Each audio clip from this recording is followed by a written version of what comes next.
Halo Sobat Pecandu update teknologi perang dunia yang lagi kehausan akan informasi update dunia alutsista. Daripada dengerin berita ijazah palsu bapak dan anak yang gak selesai-selesai, mendingan kita bahas pesawat alien buatan Cina yang menggeser Amerika sebagai trendsetter pembuat model pesawat baru.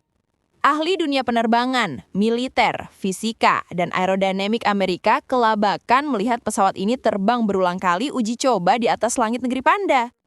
Sebuah pesawat yang disebut-sebut akan menjadi simbol kekuatan udara China berikutnya. Inilah J-50. Beberapa tahun terakhir, dunia menyaksikan perlombaan senjata yang semakin intens. F-35 Amerika kini tersebar di Asia. Jepang memperkuat pasukannya. Korea Selatan mendorong KF-21.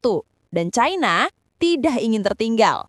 Karena dari dulu, moto Made in China selalu jadi bahan olokan negara lain. Mulai dari gayung plastik sampai topi Donald Trump yang bertuliskan Make America Great Again, ada label Made in China-nya. Meskipun Trump gak suka produk China. Hahaha. Walaupun J-20 telah menjadi tulang punggung jet siluman mereka, Beijing sadar mereka membutuhkan pesawat yang lebih kecil, lebih lincah, dan lebih murah. Sejenis 5 Gen Lightweight Stealth Fighter untuk mengisi celah taktis. Malah dunia militer menyebut mereka generasi ke-6 stealth. Telinga para petinggi Pentagon bakalan panas dengar China bikin pesawat mode alien ini. Disinilah rumor J-50 mulai terdengar. Sebuah proyek yang kabarnya sedang dipercepat setelah meningkatnya tensi di Laut Cina Selatan dan Taiwan. Walau belum diumumkan secara resmi, bocoran desain dari beberapa analis menunjukkan bahwa J-50 akan memiliki garis yang sangat agresif. Badan pesawat yang kompak, air intake miring ala AF-35, sayap delta lembut seperti J-20, dan sistem senjata yang sepenuhnya tertutup dalam Weapon B. Dan yang bikin heboh, gak ada sayap ekor di belakang seperti pesawat buatan Amerika dan sekutunya. Alias pantatnya mulus guys, kayak bayi yang baru lahir, yang membuatnya lebih stealth dari F-22 dan F-35 Amerika. Jika laporan dari komunitas Intel Open Source benar, J-50 kemungkinan membawa radar AESA generasi terbaru, sensor fusion setara J-20, helmet mounted sistem baru, dan kemampuan AI assisted piloting. Tapi yang paling menarik adalah rumor penggunaan engine WS-19, turunan dari WS-13E yang mampu memberikan super cruise pada pesawat ringan siluman untuk pertama kalinya di China. Buset dah, pesawat siluman ringan dengan mode super cruise. Gak salah dengar, kata Upin Ipin sih betul. Betul. Yang otaknya belum ada data apa itu super cruise. Sini Mimin jelasin apa itu mode super cruise. Mohon bersabar karena sedikit panjang dan bikin otak kalian membuat jaringan neural Yondaru karena belajar tentang hal baru di bidang penerbangan. Apa itu mode super cruise? Bukan Tom Cruise ya, mentang-mentang si Doski Maverick Top Gun. Super cruise adalah kemampuan pesawat untuk terbang dalam kecepatan supersonik atau lebih cepat dari kecepatan suara tanpa menyalakan afterburner. Afterburner biasanya digunakan untuk dorongan ekstra ketika butuh akselerasi cepat, tetapi sangat boros bahan bakar dan menghasilkan jejak panas besar. Dengan super cruise, pesawat bisa mempertahankan kecepatan tinggi lebih efisien karena tidak menggunakan afterburner terus-menerus. Dalam konteks militer, super cruise sangat dihargai karena memberikan keuntungan taktis, jangkauan lebih jauh, kemampuan reaksi cepat, dan jejak panas yang lebih kecil. Kenapa mode ini penting untuk pesawat siluman ringan? Efisiensi bahan bakar. Tanpa afterburner, konsumsi bahan bakar jauh lebih rendah. Ini sangat penting untuk misi panjang atau patroli supersonik karena pesawat bisa menghemat bahan bakar dan tetap terbang cepat. Stealth atau siluman yang lebih baik. Afterburner menghasilkan peluma panas yang besar dan jejak inframerah yang mudah dideteksi. Dengan super cruise, pesawat tidak pakai afterburner. Jejak panas berkurang, membuat pesawat lebih sulit dideteksi oleh sensor musuh. Tuh kan, lebih siluman dari pesawat siluman yang sudah ada. Jangan panggil keras sakti nanti kelihatan dengan mata saktinya. Hahaha. Respons taktis cepat. Pesawat dengan super cruise bisa mencapai dan mempertahankan kecepatan tinggi untuk intercept atau manuver taktis tanpa harus selalu menyala penuh atau afterburner. Ini mempersingkat waktu reaksi dan meningkatkan fleksibilitas misi. Jangkauan operasional lebih baik. Karena efisiensi bahan bakar lebih baik, pesawat bisa terbang lebih jauh atau melakukan patroli supersonik dalam durasi lebih lama dibanding pesawat yang harus menyalakan afterburner untuk mencapai atau mempertahankan kecepatan supersonik.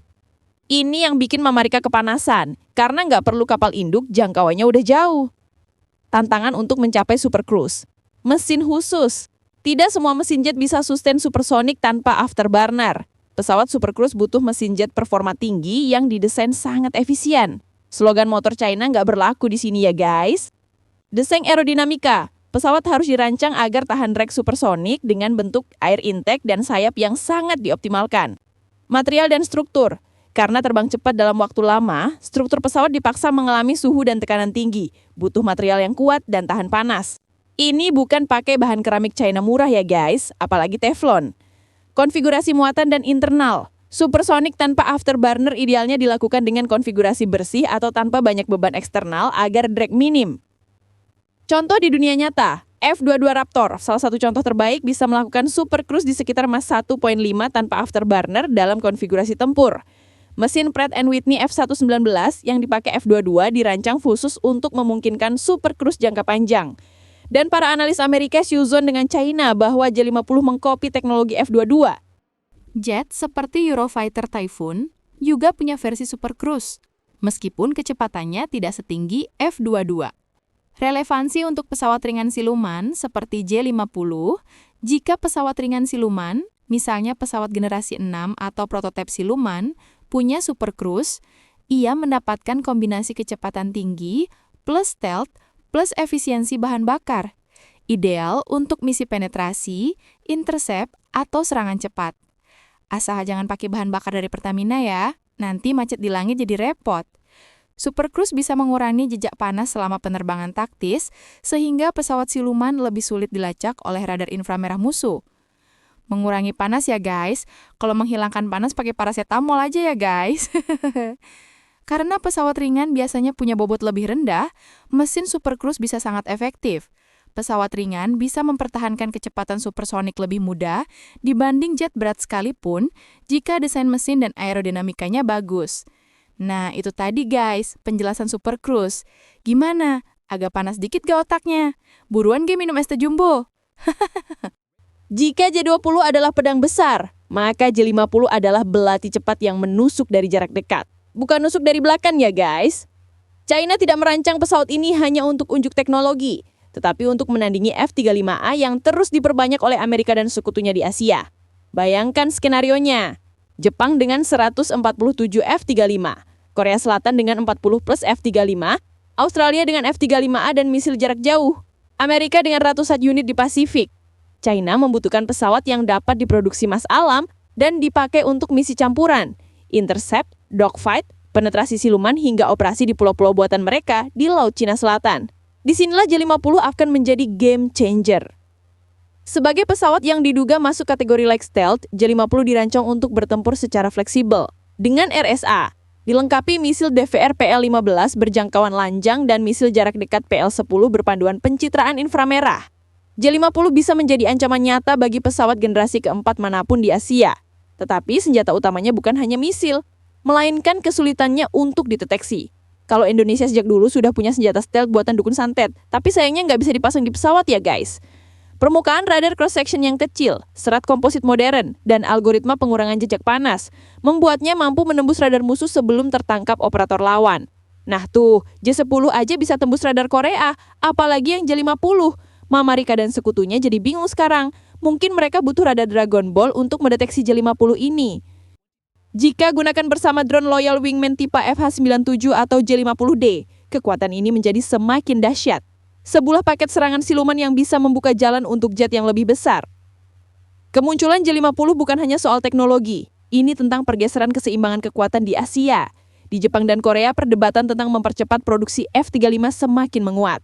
Australia memperkuat aliansinya dengan Amerika dan Inggris. Indonesia menilai ulang peta pertahanan regional karena pesawat ini nantinya akan menjadi bagian dari dinamika udara di Laut Cina Selatan. Setiap negara kini memantau bagaimana China akan menggunakan jet generasi barunya ini. Jika J-50 benar lahir dengan seluruh kemampuan yang diperkirakan, maka langit Asia akan memasuki babak baru. Sebuah era yang dimana kecepatan, kecerdasan buatan, dan siluman menentukan siapa yang menguasai udara. Pertanyaannya kini sederhana, kapan J-50 akan muncul? Dan seberapa siap Asia menyambutnya? Jadi Indonesia dikepung negara sekutu Amerika dengan F-35-nya. Maka Indonesia harus bagaimana nih guys? Silahkan beri komentarnya. Dan jangan lupa untuk like dan subscribe serta share video ini ke teman satu angkatan kalian. Terima kasih sudah menonton.